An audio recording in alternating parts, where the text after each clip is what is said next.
August wrap up on my stream. It's August. It's a time for wrap ups. It's not August, it's September. Okay, I made a mistake. It's my wrap up for August. Hey, it's wrap up for August. Time for a wrap up in August on my stream. Whoosh. Hello, I am Adam W. Rodriguez, and I am your host here at the Art of AWR. Welcome to my channel. This is my August wrap up. I am really excited to talk to you about the novels, the comics that I have read in the past month. But first, I would like to invite you to subscribe to my channel. I am an artist, a performer, and a writer of several years. So if you like the idea of a guy who's been in the arts and entertainment industry for 30 plus years, doing recommendations, making observations, and doing reviews of art, comics, and other things, subscribe to my channel. Give this video a like, and then hit that bell so that you get notifications every time a new episode drops. Awesome. Let's just jump right into it. First, novels from August that I read. Let's start off with the first book that I finished in August. The Black Company by Glen Cook. This was a really good book. I did a review of it. You can check it in my channel. I really enjoyed it. I ended up giving it a 6.5. I know that sounds kind of low, but it's honestly a really solid book. I really like the way that Glen Cook combined military fiction and fantasy fiction all into one story. I've been kind of on a quest to discover more fantasy grimdark novels. I don't know a heck of a lot about it, and so I wanted to start checking out more of those types of books.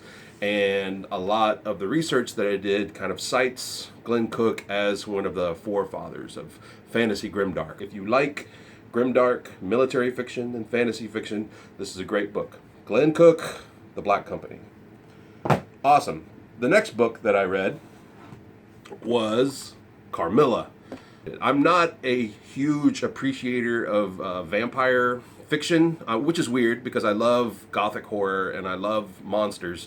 But honestly, I'm not a huge fan of vampire stories. I really liked this story. It's very, very good.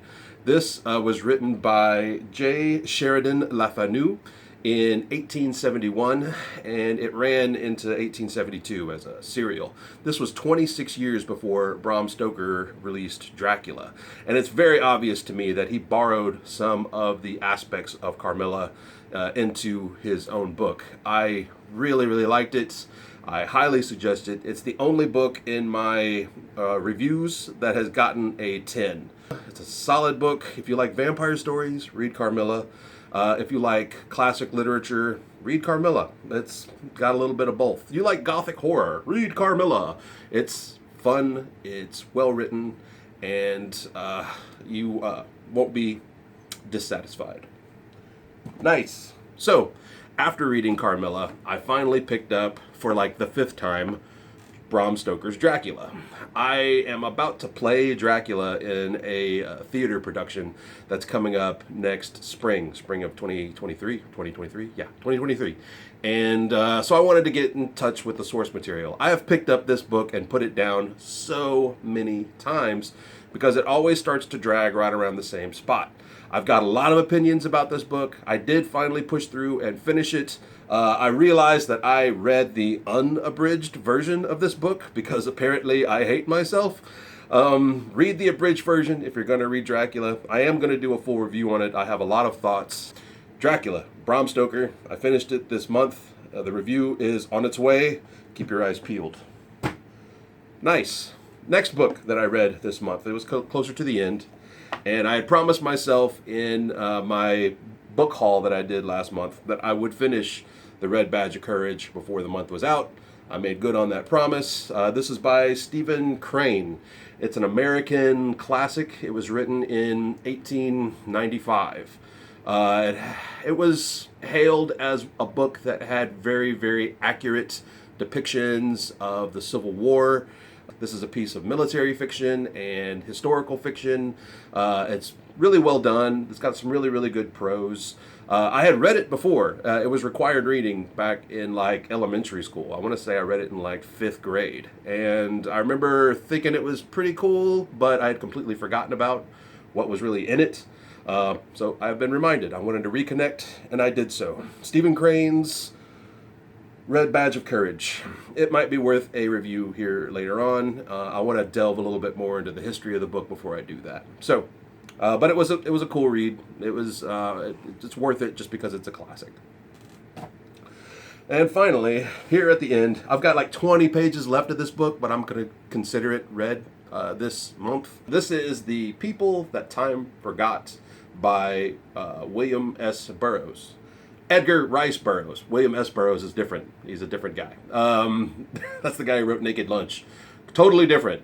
Edgar Rice Burroughs. Edgar Rice Burroughs wrote this, or I know this was released in 1963, or at least that's when this was published.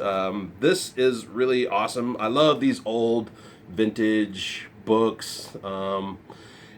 Lots of cool pulp came out around the 60s, and Edgar Rice Burroughs wrote a lot of it. This is part of a trilogy that's about this sort of lost world that Edgar Rice Burroughs has a lot of books like that. If you're not familiar with Edgar Rice Burroughs, he's the guy that wrote like John Carter of Mars, Tarzan, and At Earth's Core, that kind of stuff. So Lost Civilizations, Lost Worlds is part of his genre. He loves adventure books.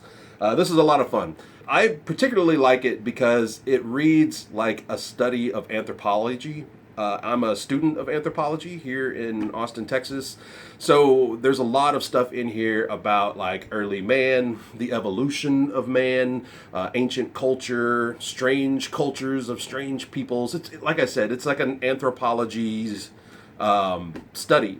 So I'm going to probably do a review of this book. Like I said, it's part of a trilogy. They're super short. They're like 120 pages for each book. So I've got the first 2, and I'm going to order the 3rd one, and then I'll probably do a review of the whole thing. Edgar Rice Burroughs, I think, is like some of that essential pulp that I personally appreciate a whole lot. Not William Burroughs. I do like William Burroughs, but I really like Edgar Rice as well. So, yeah, expect a review of this after I've read the other 2, and I'm looking forward to it. I hope you are as well. That's all the novels that I read in the month of August. What's next? Comic books. Comic books I read in August. So, one of the first comic books that I finished reading in August. This bad boy actually dropped its last issue in, I want to say, January of 2022. And that is Garth Ennis's Batman Reptilian. Garth Ennis, you may know him as the author of The Boys and Preacher, both of which are comic books that have recently been adapted to streaming television. He's quite popular these days. He's also like a very sardonic and gritty style author, and I love those qualities in an author, and this book doesn't disappoint as far as Garth Ennis is concerned. He's been quoted many times as a man who hates superheroes, and his kind of sarcastic approach to Batman is pretty wonderful. I mean, I could see lovers of Batman hating this book, but I like it. I've said before that I'm more of a casual comic book reader, so I can read books that are kind of an all-encompassed, like one-shot, and enjoy it. Like, I don't think this is part of a greater universe. This is like a contained story within the Batman verse, but not in the like current DC universe, because he kills a lot of people in this book, and there's no way Batman could continue after the body count that he racks up in this. He does some really cool storytelling. It'd be interesting to see if folks pick up some of the new ideas that Garth Ennis presents in this book. I'm going to read it again before I review it, but I'll probably do a review of Reptilian. It seemed like the reception for it was kind of meh, and I could see, like I said, Batman fans not liking it very much. But I liked it. I thought it was all right. Garth Ennis is really cool. Okay, other comics that I read this month. Oh my god, you guys. The Last Ronin. I read this. This last one just dropped in April of 2022. It's 5 issues. They kind of took their time releasing all of these. It was written by Peter Laird, Kevin Eastman, and Tom Waltz. They all sort of contributed to the writing in their own way. I go into it in greater detail because I did do a review of this, and you can check that out. And I talk more about how they contributed to this story. It's an excellent book. I'm a fan of Teenage Mutant Ninja Turtles from like at least back in the 90s. I got to read some of the older books done by Peter Laird and Kevin Eastman, and they were a lot grittier and darker. And this is sort of a return to that gritty, darker Teenage Mutant Ninja Turtles.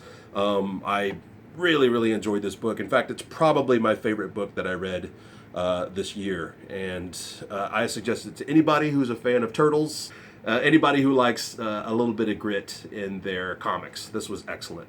Good stuff, good stuff. Big body count. I love lots of dead superheroes. I love it. That's probably why I like reading Garth Ennis. And one of the last ones, I mean, I read a lot of other comics that I'm not even going to mention. I'm just mentioning kind of the highlights. This comic, though, I want to mention King Grimlock. If you like the Transformers, you'll like this book. And if you're particularly fond of Grimlock, the leader of the Dinobots, you'll like this book. Grimlock here to save universe! Grimlock's always been one of my favorite characters in the Transformers universe. He's brash, he's rough around the edges, he's always ready for a fight. He's a lot of fun. This book doesn't really offer anything terribly new. You're just kind of getting a little side adventure with Grimlock. He gets transported to this fantasy realm where he's called upon to help these people against this tyrannical magician. What you end up getting is a giant robotic Tyrannosaurus Rex fighting dragons and monsters, and what's not to like about that, right? But anyway, King Grimlock, it was a lot of fun. You'll probably see a review in the future. So, that's all the comics that I read in August. So, let's move on to the next section of my August wrap-up. What is happening in theater? Theater. Plays. Last time I did a wrap-up, I had about 4 or 5 plays. That's not true. Probably about 2 or 3 plays that I added to my wrap-up because I often will watch a play and then I'll retouch on the script and I'll reread it, and then I want to add it as a review in my wrap-ups. So this month I did watch a lot of plays, but most of them were like world premiere original pieces, and I'm not going to be reviewing world premiere original pieces because most of the time the playwrights are still kind of workshopping their work. Unless I get like express permission from a playwright to review a play, I'm not going to review it here on my channel. So I did watch a bunch of cool world premieres. It's one of the things that I really love about working in and out of local theater is you get to see some unique stories presented on stage, and you're never going to see them anywhere else in the world. They're very unique to where you are right now. I would like to talk about one night of theater that I did participate in. I got to work with a bunch of cool actors that I've never worked with, directors, designers, technicians, all new people for me. So I really got to enjoy it. All the proceeds of that night of theater went to a charity called the Voices of Children. It is a charity that offers psychological and psychosocial aid supports for children who have been traumatized in the war in Ukraine. It's a totally worthy charity. I'm going to put a link in the description below if you're interested at all in possibly donating to Voices of Children. And that's all I'm going to say about that. But I am going to touch back on theater in general. Ladies and gentlemen, go and watch local theater. It's your local artists. It's people in your town who are working hard and creating and sharing with the community at large. Storytelling is part of what makes the human experience totally worth it. And theater is at the backbone of that. So it's great culture. It's really good for making minds come together. It also helps people just widen their general perception of the world, hearing stories they otherwise would never hear. Once again, it's one of the things I love about theater is that you don't get to see these stories anywhere else. It's a unique experience, and I think that makes it extra special. All right, cool. I think I've yammered on and on for long enough. Thank you for checking out my August wrap-up running free. That's silly. That's silly. I'm going to keep doing it. Why not? Anyway, I'll see you guys next time here at the Art of AWR. Ciao.